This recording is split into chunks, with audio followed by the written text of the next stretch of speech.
Bienvenue dans ce nouveau numéro du VAFC Inside. Alors avant de s'intéresser aux enjeux de la rencontre de ce soir, Valenciennes se déplace à Rouen, le leader. On poursuit notre découverte du club avec la section des anciens co-animée par Romain Brunet. Toutes les semaines dans VAFC Inside, nous vous faisons vivre la vie du club par celles et ceux qui font cette vie du club et aussi celles et ceux qui l'ont fait et la font encore. Aujourd'hui, on découvre la section des anciens. Elle a été créée en 2024. Cette section permet aux gloires du VAFC de se retrouver lors de matchs caritatifs et à la tête de cette section, on retrouve Romain Brunet. Bonjour. Bonjour à vous. Merci d'avoir accepté notre invitation. Alors, depuis quand date cette section des anciens du VAFC? Alors, vous l'avez rappelé, ça date de 2024, enfin, officiellement reconnue en 2024. Voilà. Cette section existe depuis de nombreuses années, je dirais presque 25 ans maintenant. Et ça me permet d'ailleurs de faire une parenthèse, d'ouvrir et puis de remercier Monsieur Grosselin Stéphane, donc capitaine emblématique du VAFC, qui lui était l'initiateur pour la faire connaître, pour la faire vivre. Et donc effectivement, comme vous l'avez dit, ça a été reconnu en 2024 en interne au club pour prendre peut-être un nouveau virage. Alors, vous me parlez de Stéphane Grosselin, je vais tout de suite vous poser la question. Il vous épaule, c'est le capitaine emblématique de la période 84-93. Qu'est-ce qu'il vous apporte dans cette gestion des anciens? Déjà, quand vous parlez d'anciens, c'est que je suis pas très vieux. Donc, il m'apporte une connaissance, une connaissance de ces joueurs que lui a pu connaître même quand il était plus jeune, parce qu'il a forcément été plus jeune un jour. Donc, c'est cette connaissance du club, on va dire, avant ma naissance, même si forcément on s'y intéresse et on la connaît. Cette connaissance de réseau, cette expérience à travers l'organisation interne, l'organisation externe quand on part en événement. Donc Stéphane, c'est un soutien précieux. Et de toute façon, quand on m'a proposé de prendre la mission, c'était avec lui et pas sans lui, quoi. Justement, ça a été quand Stéphane Fugaldi, là, qui était à la tête des anciens, vous a proposé de prendre la suite. Ça a été une évidence pour vous? Alors c'est pas lui qui, il a soumis mon nom à François Launay. Effectivement, après Stéphane Grosselin, qui pendant 20 ans l'a géré de bout à bras, hein, vraiment, de A à Z. Stéphane Fugaldi l'a repris aussi pour avoir ce rôle de lien qui est très important entre le passé et le futur. On aura le temps d'y revenir forcément. Et donc c'est lui qui a soumis mon nom à François Launay, qui à l'époque m'a reçu. Et donc on s'est expliqué sur le fonctionnement. Donc effectivement, c'est aussi Stéphane Fugaldi qui a une part prépondérante à cette arrivée bénévole. Qui est-ce qu'on retrouve dans ces anciens? Quels sont les stars qu'on retrouve? Alors, comme c'est tout récent, on n'a pas vu encore tout le monde, hein, forcément. Il faut savoir que VA, c'est multigénérationnel. D'ailleurs, on dit VA, mais c'est USVA, c'est même USVAA pour ceux qui existent encore. On y retrouve des Stéphane Grosselin, plus en match parce qu'il est très âgé, c'est Monsieur Masnaghetti, Serge Masnaghetti, qui vient toujours au match. On y retrouve celles et ceux, parce que je parle aussi de l'association. VA, ce n'est pas que les pros, c'est aussi l'association. VA, c'est une très très grande famille, donc on y retrouve plein de joueurs, donc des Rudy Mater, des Stéphane Grosselin. Alors je vais en profiter parce qu'on parle de Rudy Mater. Moi, j'ai pu rencontrer le plus d'anciens pour entre guillemets officialiser ce fonctionnement. C'est au jubilé de Rudy Mater, où là on a vu une ribambelle d'anciens du club qui a fait plaisir à revoir forcément. Et puis là on peut tirer un chapeau, j'en profite, à sa femme qui a organisé ça d'une main de maître avec toute son équipe bénévole. Et donc c'est là où on a pu voir l'ensemble des anciens pros, en tout cas récemment, quoi. Vous parlez des anciens, vous avez aussi évoqué le futur. Un des slogans de cette section des anciens, c'est unir les générations. C'est logique en fait. Oui, tout à fait. Alors on parle de foot, mais même en entreprise ou dans la vie de tous les jours, on ne peut pas vivre un présent sans connaître son passé. Pour influencer son futur, il faut vraiment conjuguer le sens et unir les générations, ça a un sens. Je disais que c'était une évidence que vous étiez à la tête de cette section des anciens. C'est aussi une évidence parce que voilà, au FC Famars, dont vous êtes le dirigeant, vous avez aussi animé plusieurs journées des anciens joueurs du club. L'un des dirigeants, effectivement. Ça a commencé en 2019. Alors parce que je suis très jeune, mais je pars d'un constat, c'est que les gens se réunissent généralement dans les moments les plus sombres.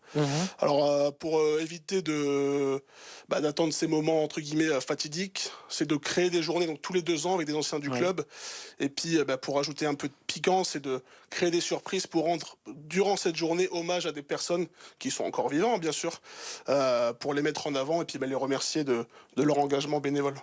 Que ce soit donc au FC Famars ou ici donc avec Valenciennes, ces moments, ces matchs de retrouvailles des anciens, c'est aussi un moyen de se rappeler les bons moments du club. Exactement. Alors les bons moments, les mauvais aussi, parce que ça fait partie de leur histoire, de l'histoire du club et ce qui a forgé entre guillemets ce qu'il est aujourd'hui aussi.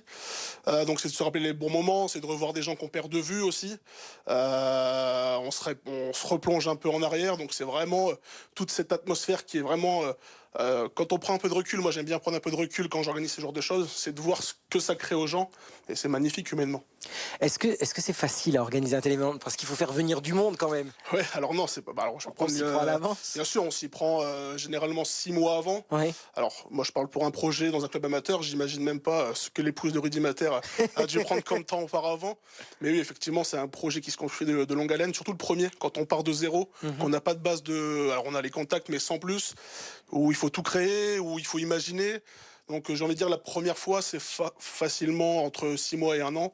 Après, quand on a plus de connaissances et de compétences, ça va un peu plus vite, mais ça prend du temps, effectivement. Le précédent match qui a eu lieu a une visée caritative. D'ailleurs, tous les matchs ont des visées caritatives. Pourquoi c'est important de faire ça? Nul doute de rappeler, enfin, nul besoin de rappeler, pardon, en quoi le football est un vecteur social important. Oui.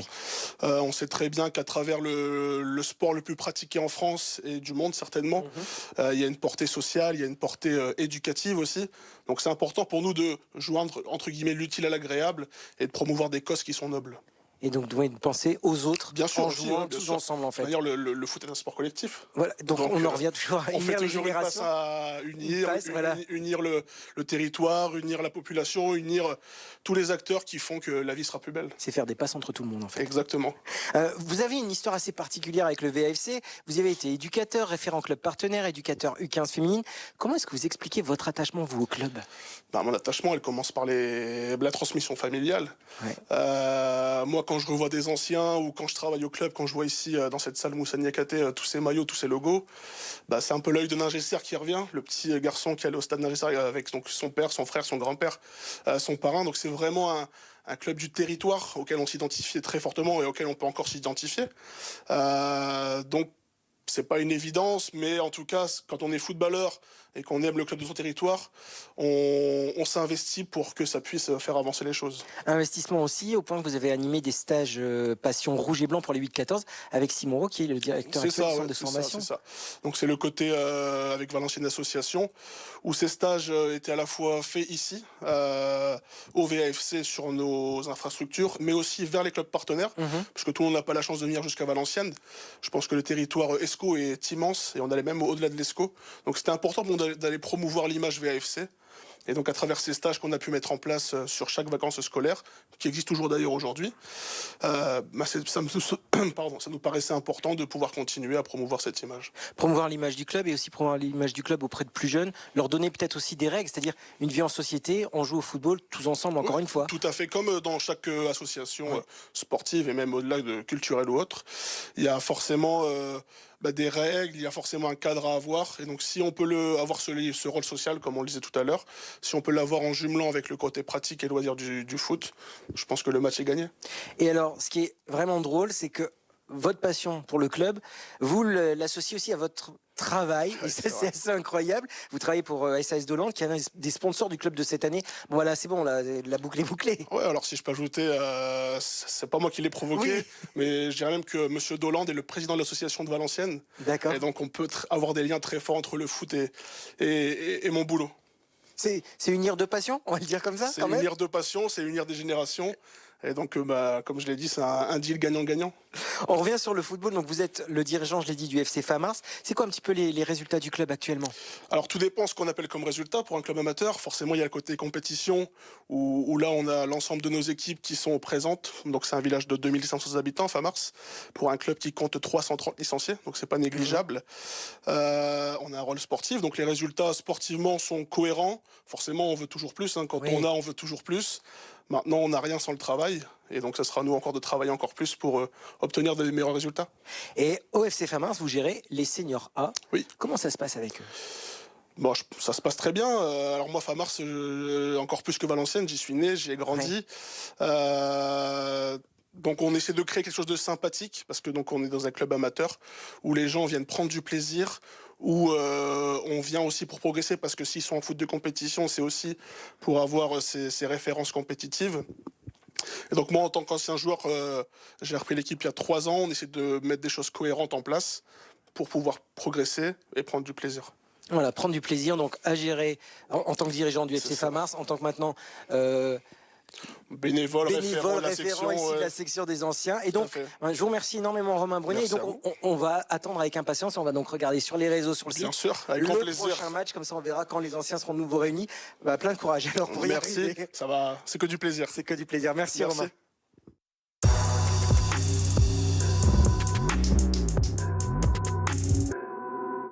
Et on a hâte donc de suivre prochainement un match des anciens sur la pelouse du stade du Hainaut. Avant de s'intéresser à la rencontre Rouen-Valenciennes, retour sur le match samedi dernier au stade du Hainaut pour célébrer les 25 ans de la sortie de la première Yaris des chaînes de montage donc à Onnain. C'était donc un match anniversaire, mais un match rageant contre Orléans avec le résumé de Nicolas Flan.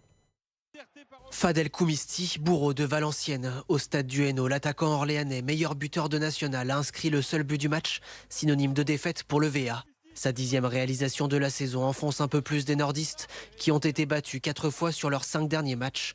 Valenciennes est 14e du championnat avec 7 petits points d'avance seulement sur la zone de relégation. Il faudra tenter à nouveau de rebondir ce vendredi sur la pelouse de Rouen, leader de national.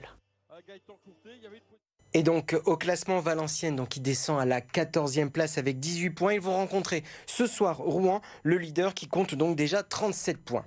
Match à suivre donc dès ce soir 19h15 sur BFM Grand Lille et BFM Grand Littoral bien entendu. Vous pourrez suivre cette 20e journée le déplacement de Valenciennes donc chez le leader Rouen. À noter que les 2 derniers matchs du leader se sont soldés par des nuls. Si à l'aller, Rouen avait battu Valenciennes, l'équipe de Stéphane Moulin est motivée. Alors quels sont les enjeux de cette rencontre? Comment l'équipe s'est préparée pour effacer l'échec face à Orléans la semaine dernière? Stéphane Moulin sait que le déplacement sera compliqué. Son regard avant le match de ce soir en conférence de presse.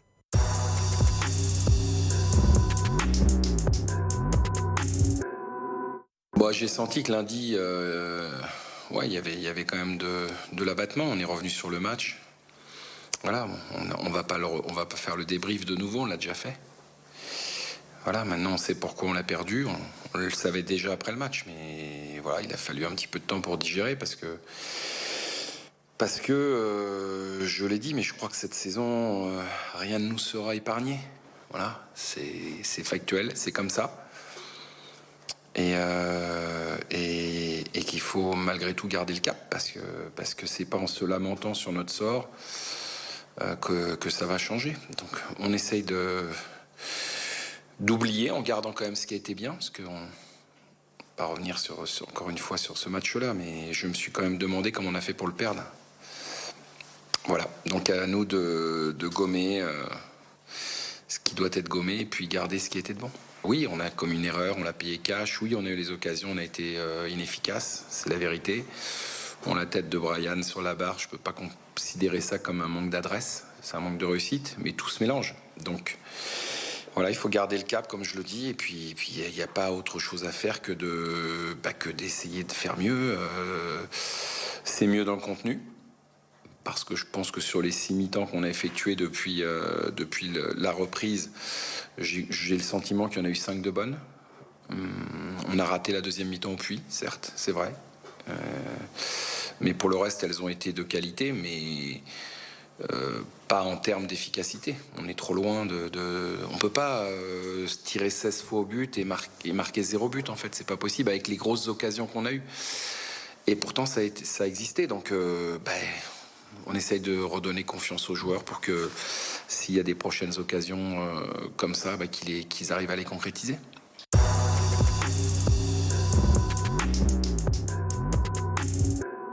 Ils ont ce qu'ils méritent, eux. C'est-à-dire que s'ils sont là-haut, c'est qu'ils le méritent. Et évidemment que je les suis, parce que c'est toujours aussi intéressant de s'inspirer de ce qui se passe là-haut.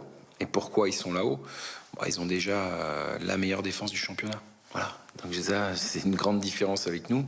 Et quand je parle d'une meilleure défense, c'est pas simplement les 4 joueurs et le gardien. C'est un ensemble, c'est une équipe solide.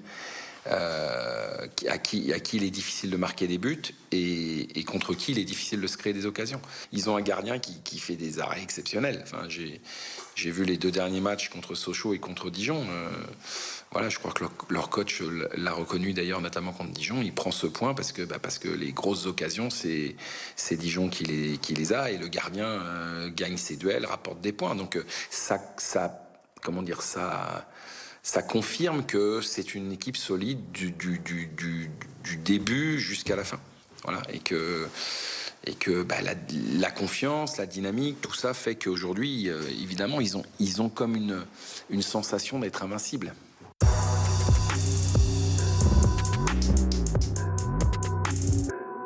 Il y a eu un changement quand même dans l'état d'esprit du travail depuis le début. Et puis là où je n'étais pas toujours satisfait de l'attitude générale de l'équipe, et d'ailleurs on s'est fait taper sur les doigts plusieurs fois à juste titre, je trouve que les joueurs, je n'ai rien à leur reprocher sur l'engagement, l'investissement. Voilà, je n'ai rien à leur reprocher. Après, oui, on a perdu, évidemment, qu'on ne peut pas être satisfait de ça. Mais on doit quand même s'appuyer sur ça, et avec ce comportement et cette attitude, on peut se donner la possibilité, enfin, de gagner des matchs et pourquoi pas deux de suite. On va commencer par un déjà, mais pour aller à Rouen, voilà, on n'a rien à perdre. On sait qu'ils sont meilleurs que nous, le classement le montre. Ils nous ont battus au match aller. Voilà, il y a rien à perdre. Juste y aller pour faire un match, mais un vrai match de compétiteurs. Et donc moi ce que je demande c'est d'associer le contenu qu'on a pu voir samedi dernier avec le résultat, parce que bah oui, le coach il était peut-être pas très content de la prestation de ses joueurs, mais ils sont repartis avec 3 points, donc ça efface tout et qu'on en a besoin, donc voilà, dans ce championnat tout est possible, je parle sur un match évidemment, et j'aimerais qu'on le démontre.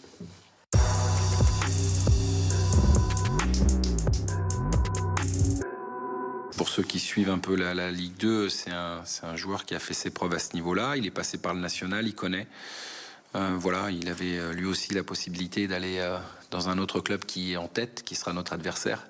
Il a souhaité venir ici, il n'a pas choisi le plus facile, mais parce qu'il a envie de nous filer un coup de main et qu'il a toutes les armes pour ça, dont on a besoin. Maintenant, il n'avait pas joué depuis le mois d'avril, hein, quand même, donc ça fait un petit moment. Donc il retrouve son niveau petit à petit, mais il va nous amener son dynamisme, ses courses avec beaucoup d'intensité, sa justesse dans le jeu. Voilà, c'est un joueur, je considère, dans le milieu de terrain qui peut attaquer, qui peut défendre, qui court, qui est intelligent. Donc voilà, je considère que c'est un bon renfort. Mais il va falloir maintenant qu'il le montre sur le terrain le plus vite possible. Quentin Aubin va pouvoir donc le montrer sur le terrain, bien entendu. Il était aussi donc dans cette conférence d'avant-match. C'est la nouvelle recrue du mercato d'hiver. Il a préféré le projet valenciennois au projet rouennais. Et puis, bien entendu, il a retrouvé son coach à Caen, c'est-à-dire Stéphane Moulin. Il se sent prêt en tout cas à 100% pour se battre avec son club.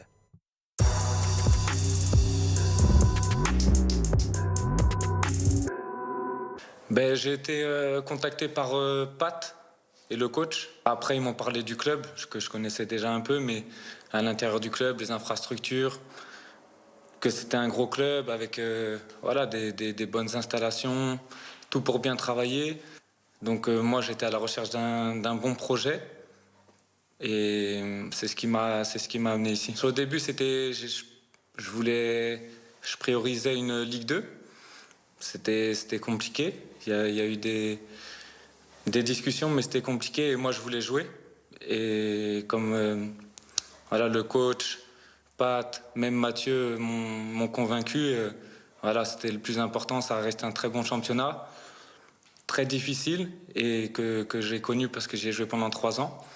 Et c'est ce qui a fait que voilà, moi, dans ma décision, elle a été prise par rapport à ça.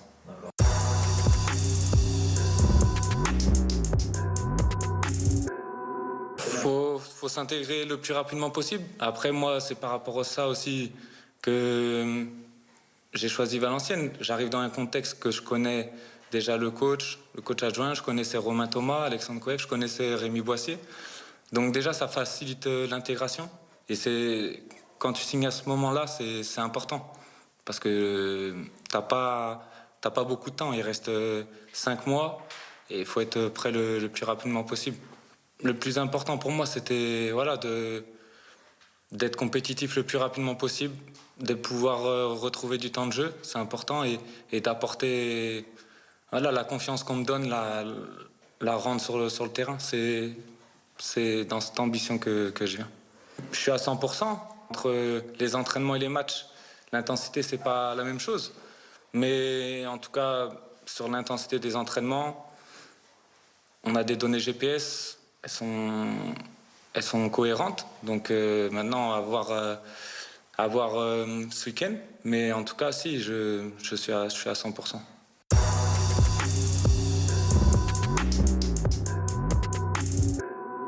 Je suis un milieu de terrain agressif, capable avec un gros volume de jeu, de répéter les courses.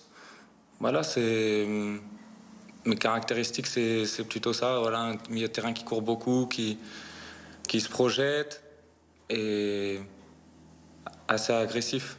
J'aime bien défendre, j'aime bien récupérer des ballons et ça fait partie de mes caractéristiques. Donc, mais en tout cas, oui, j'aime bien quand tu mets un bon tacle, tu récupères que c'est propre, tu récupères le ballon, c'est des choses que j'aime bien.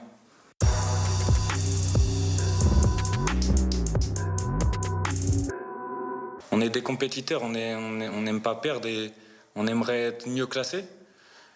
Mais voilà, à l'heure d'aujourd'hui, on en est là. Mais en tout cas, non, on a un groupe, on ne triche pas.